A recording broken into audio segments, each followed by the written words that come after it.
Oppo is gearing up to introduce the Oppo Reno 7 series of smartphones. As per reports, the new devices may be revealed sometime in December for the Chinese market. However, the Oppo Reno 6 series is still alive and a new smartphone should be revealed soon. The Reno 6 series was revealed a few months ago with a Reno 6, Reno 6 Pro, and Reno 6 Pro and smartphones. Now, it seems that a new Oppo Reno 6 Lite variant is getting close to a release. Oppo is reportedly working on this new Lite smartphone under the Reno 6 generation. Design renders of the Oppo Reno 6 Lite have leaked online.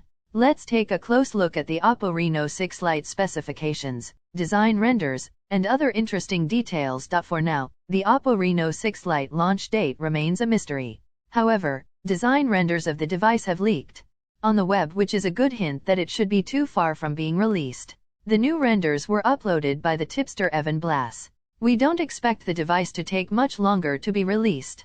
After all, Oppo will likely bring it before the Oppo Reno 7 series release. Also, this Lite variant probably is for the global market.